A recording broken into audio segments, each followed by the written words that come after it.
भारत सरकार ने आने वाले जनगणना के साथ साथ जातीय जनगणना कराने का भी ऐलान किया है। इस बारे में और बात करते हैं, हमारे साथ हैं आजाद समाज पार्टी के राष्ट्रीय अध्यक्ष और नगीना से सांसद चंद्रशेखर आजाद। सरकार के इस फैसले पर आपकी पहली प्रतिक्रिया क्या है? देखिए, जब आपने इस फैसले का जिक्र किया है तो मैं बस इस बात को जानकारी के लिए बता देता हूं कि कभी भी भारतीय जनता पार्टी के मैनिफेस्टो में ये विषय नहीं था। हाँ, आरएसएस और बीजेपी ने हमेशा इसको देश को तोड़ने वाला विषय जरूर बताया है।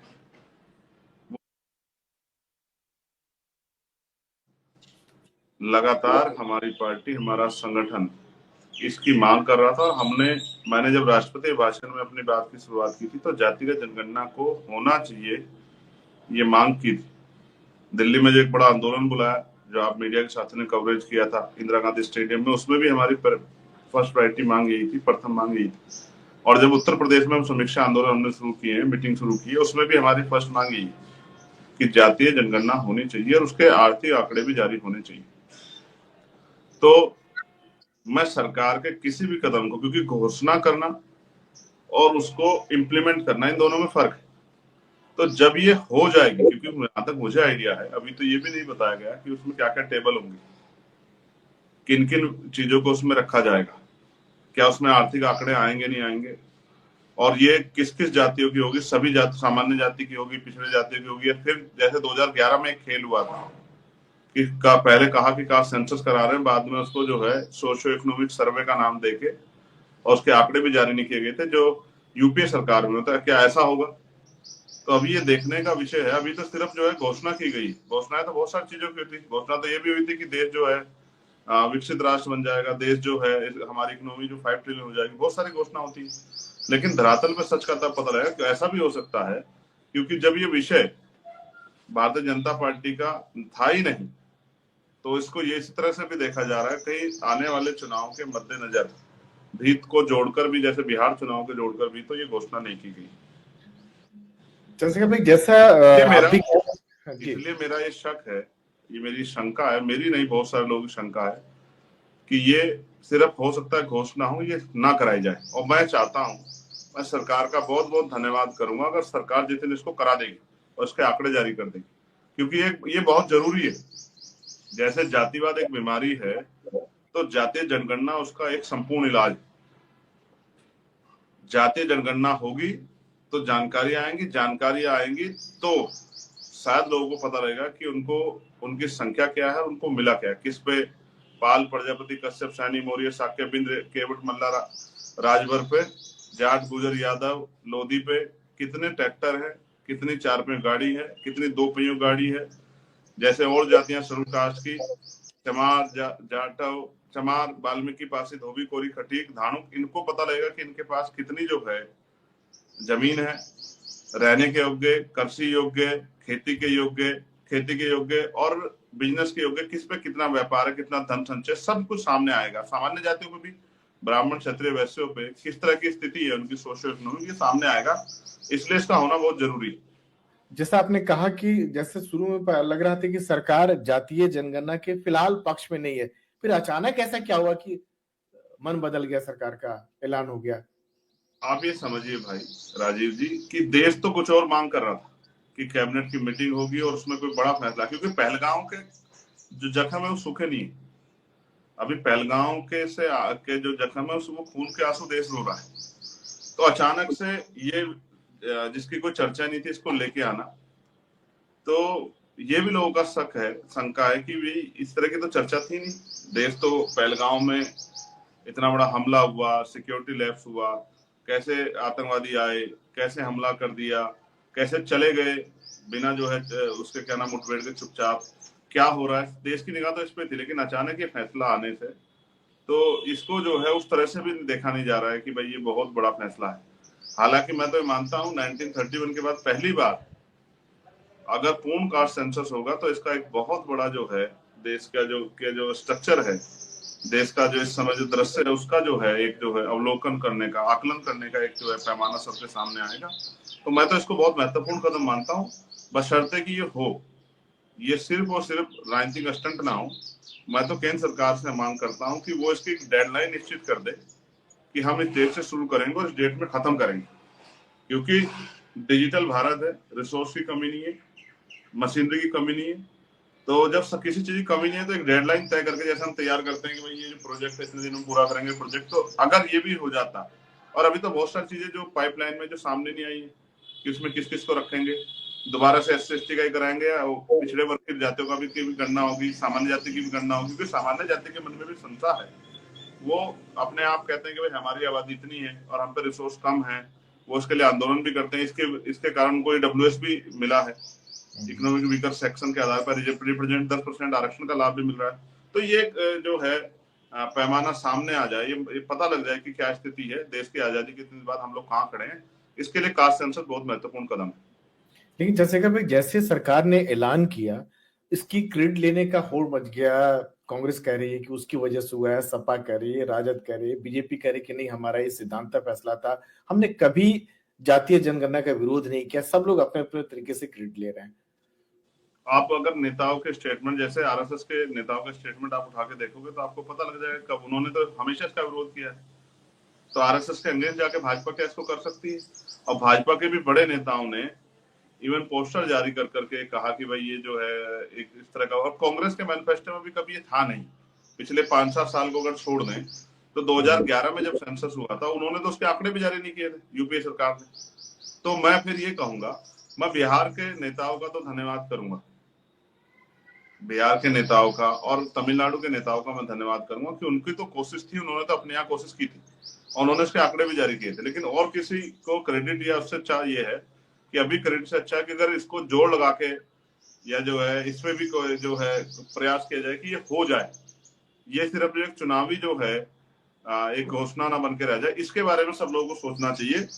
तो मेरा तो पूरा फोकस बात पे है, सर है कुछ नहीं कि भाई ये हो जाए। जबकि जैसा मैंने कहा कि राष्ट्रपति भाषण जो सेशन का फर्स्ट भाषण होता, मेरी पहली लाइन ये थी कि जातिगत जनगणना होनी चाहिए। तो हम तो कर्म में भरोसा रखते हैं और मेरा विश्वास है कि सरकार तो कराएगी, तो देश के बहुत बड़े एक तबके का भला होगा। इस साल जैसा आप खुद बता रहे हैं कि बिहार में चुनाव है, अगले साल यूपी में चुनाव है, तो कहीं ये चुनावी दांव तो नहीं? आप भी कुछ इशारा करें अपनी बातचीत में। अब देखिए, मैं फिर आपसे कह रहा हूँ, जिस चीज का विरोध करते हैं अचानक उसका समर्थन करने लग जाए तो फिर इसको चुनावी दाव क्यों ना माना जाए। और ये चुनावी दाव भी हो, लेकिन हो तो मैं तो इसको तब सही मानूंगा जब ये बिहार चुनाव से पहले सरकार इसको करा दे। अगर नहीं कराती है तो फिर ये मानिए कि सिर्फ घोषणा ही। क्योंकि ये दोनों जो स्टेट है, बिहार और उत्तर प्रदेश की बात करें, यहाँ कास्ट जो है, जातीय समीकरण, जातीय दांव पेच बहुत मायने रखता है, बहुत बड़ा फैक्टर है चुनाव में। जस्ट मायने रखता है, जातीय जातीय जो समीकरण बहुत मायने रखता है, जातीय अत्याचार भी बहुत मायने रखता है। जिस तरह से आपको तो याद है ना, बिहार में जिस तरह से बिहार में लक्ष्मणपुर बाथे घटनाक्रम हुआ, 50 लोगों की जान ली गई।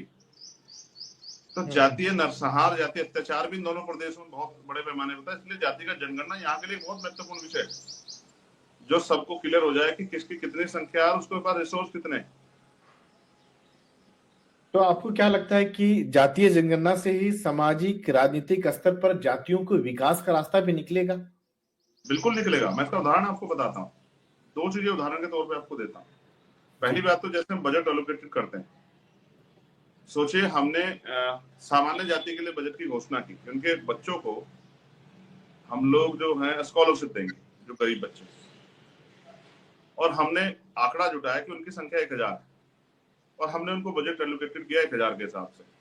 हमने आइडिया लगाया कि भाई पर बच्चे को 2 लाख रुपए की या 5 लाख रुपए की जरूरत पड़ेगी।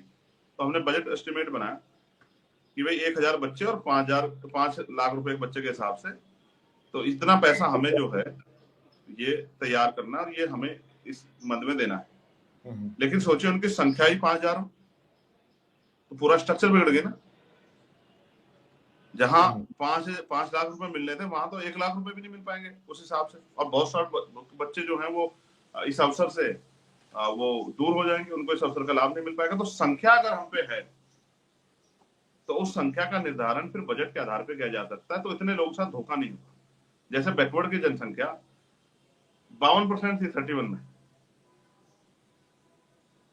जब मंडल कमीशन भी आया तो भी जो है उनको 52% माना गया। और 52% को अगर हम 52% हिस्सेदारी नहीं दे रहे तो फिर आप ये समझिए कि 52% लोगों के में तो एक बहुत बड़े, जैसे 27% आरक्षण का लाभ उनको हम दे रहे हैं, तो ऑलरेडी जो है 25% लोग साथ तो धोखा हो रहा है। उन 25 तक तो 5 कंपटीशन आ रहा है, तो ये 25% लोग जिनका हक बैठता है वो तो दूर हो जा रहे हैं। इसलिए मैं मानता हूँ राजीव भाई कि इससे एक चेतना पैदा होगी, एक जानकारी आएगी, और लोगों को जानकारी होगी कि सरकार जो दावे करती है, वादे करती है, और जो उनको लुभावने सपने दिखाए जाते हैं और बताया जाता है कि उनकी स्थिति बदल गई, तो उनकी स्थिति क्या है, वास्तविक जानकारी आएगी।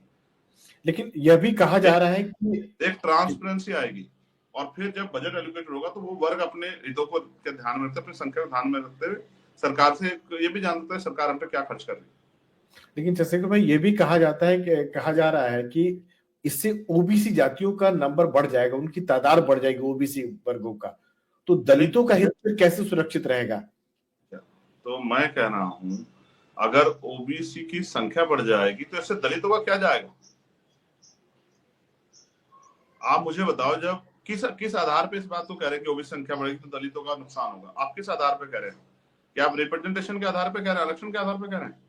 मैं ये कह रहा हूं कि एक तबके कहा जा रहा है कि कई जगहों पर जो सर्वे वगैरह जो हुआ है वहां ओबीसी जातियों का नंबर जो है बढ़ गया है जातियों की तरफ, तो उससे दलितों का हित जो है सुरक्षित रह पाएगा। दलितों के हित को नुकसान क्या है?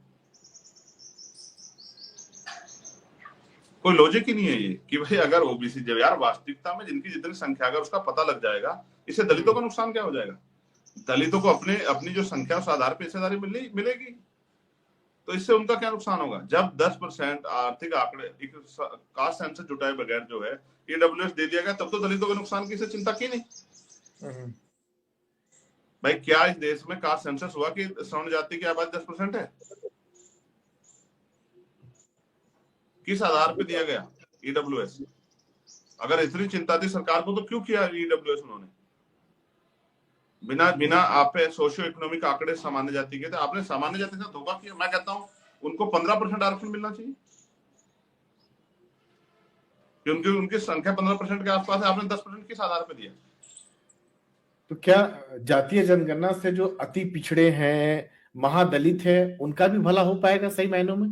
नहीं, असल में ही जानकारी मिलेगी कि उनकी संख्या क्या है, उनको बजट में मिल क्या रहा है, उनके लिए कौन सी पॉलिसी तैयार की गई उनके आर्थिक और सामाजिक सशक्तिकरण के लिए, यही तभी जानकारी होगी।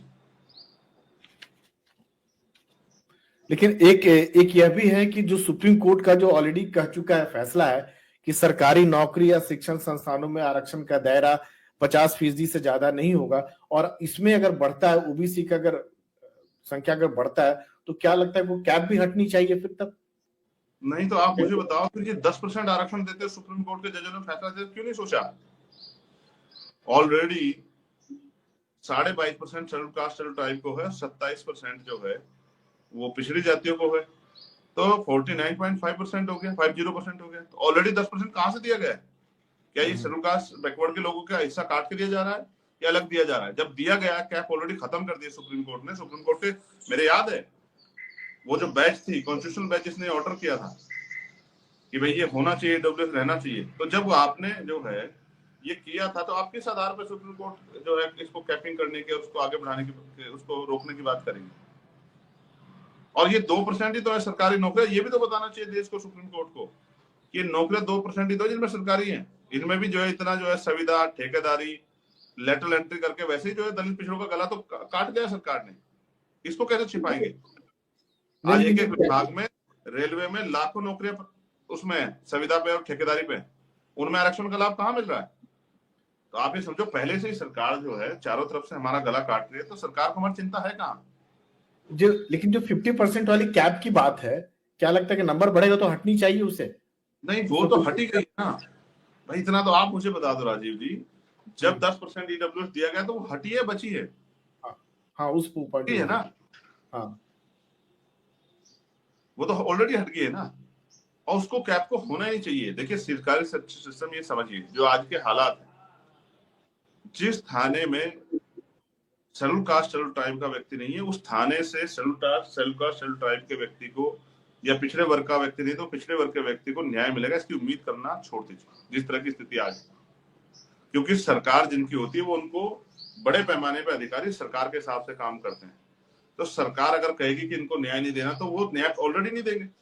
ऐसी स्थिति में अगर ये रिप्रेजेंटेशन और ये डाइवर्सिटी भी नहीं बचेगी तो मैं तो नहीं मानता। नहीं, मैं कह रहा हूं अगर पार्लियामेंट में हम नहीं होते तो कौन शेड्यूल कास्ट शेड्यूल ट्राइब के विषयों के उठा रहा है, पिछड़े वर्ग के विषय कौन उठा रहा है, मुस्लिम विषय कौन उठा रहा है, आप बताओ। वक्त पे कौन विरोध कर रहा था हमारे अलावा? जब ये जो है इंट्रोड्यूस हुआ था हम ही थे ना। और SC/ST पे जो अत्याचार है उसके लिए हम ही तो बोलते हैं, अकेले आदमी। और कौन बोलता है पार्लियामेंट में? आप बता दो एक व्यक्ति का नाम जो बोलता हो। एक तबका ये भी कह रहा है कि जातिगत जनगणना से देश बढ़ जाएगा, जो हमारी सामाजिक संरचना वगैरह है, बहुत सारी चीजें लोग वो ये तबका कौन है, जरा फिर इसको पूरा क्लियरिफाई करके बता दो। नहीं, एक आवाज उठ रही है, कुछ लोग कह रहे हैं कि इससे देश बचेगा, जातिगत जनगणना होगा तो। और इसमें एक भी दलित, पिछड़ा, मुसलमान नहीं होगा, आदिवासी नहीं होगा, शर्त लगा लो आप मुझसे। ये वो लोग हैं, इनके टाइटल चेक कर लो, जिनकी संख्या तो 10% है और जो लाभ 50% का ले रहे हैं। उनको ये डर हो रहा है कि अगर पोल खुल जाएगी, ये जानकारी आ जाएगी कि मीडिया में कितने schedule caste schedule tribe backward के लोग हैं, जुडिशरी में कितने schedule caste schedule tribe backward के लोग हैं, और एडमिनिस्ट्रेशन में कितने schedule caste schedule tribe backward के लोग हैं। उनको एक खतरा है कि जब ये जानकारी आ जाएगी, बिजनेसमैन कितने schedule caste schedule tribe backward के लोग हैं, जब ये जानकारी आ जाएगी तो उनके ऊपर ये दबाव बनेगा कि भाई आप हमारे हिस्से को खा रहे हैं। क्योंकि बहुत लंबे समय से एक जो है ये जो है एक छूट बना के ये परोसा गया कि शेड्यूल कास्ट का अधिकार शेड्यूल कास्ट के एक जाति के लोग खा रहे हैं, बैकवर्ड का अधिकार बैकवर्ड कुछ जातियों के लोग खा रहे हैं। ठीक है, ये एक जो ये एजेंडा बनाया गया, इस एजेंडे की कलई खुल जाएगी, इसलिए कुछ लोगों को तकलीफ हो रही है। तो ये तो इस चीज को तकलीफ हो रही है, भारतीय जनता पार्टी के साथ जो है संघर्ष करें। आपके हिसाब से जातिगत जनगणना से किस वर्ग को सबसे ज्यादा फायदा होगा या सबको फायदा होगा? पूरे भारतीय समाज को फायदा होगा, क्योंकि सबके सामने एक दर्पण होगा और सबको जानकारी होगी किसका क्या हक बैठता, किसको क्या मिलना चाहिए। मतलब चंद्रशेखर भाई, अंतिम सवाल की जिसकी जितनी जाति है, जितना नंबर है, उसके हिसाब से उसकी उतनी हिस्सेदारी। सामाजिक न्याय की बात करने वाली भारतीय जनता पार्टी, सामाजिक न्याय कैसे होगा जब आप पे आंकड़े नहीं होंगे? सामाजिक न्याय तो तभी होगा जब आप पे आंकड़े होंगे, और जिसकी इतनी संख्या बारी उसकी इतनी हिस्सेदारी। ये आज का काम थोड़ा ही है, ये आंदोलन, ये तो वर्षों की मेहनत है, जिसके लिए आगे आज बीजेपी को मजबूर होना पड़ा है, घुटने टेकने पड़े। ये वर्षों की मेहनत है माननीय काशीराम साहब की, ये वर्षों की मेहनत है उस समय के समकालिक नेताओं की, जिन्होंने संघर्ष किया। होना चाहिए, और उनके आंदोलन को आगे बढ़ाने वाले हम सब लोग, चाहे सदन में थे या सदन से बाहर, लगातार ये मांग कर रहे थे कि जातीय जनगणना होनी चाहिए, जिसकी इतनी संख्या बारी उसकी इतनी हिस्सेदारी उसको मिलनी चाहिए। तभी, क्योंकि देश का जब हर तबका आगे बढ़ेगा और देश की तरक्की में योगदान देगा, जैसे मैं चाहता हूं कि पूरा बहुजन समाज सबसे बड़ा टैक्स पेयर बने।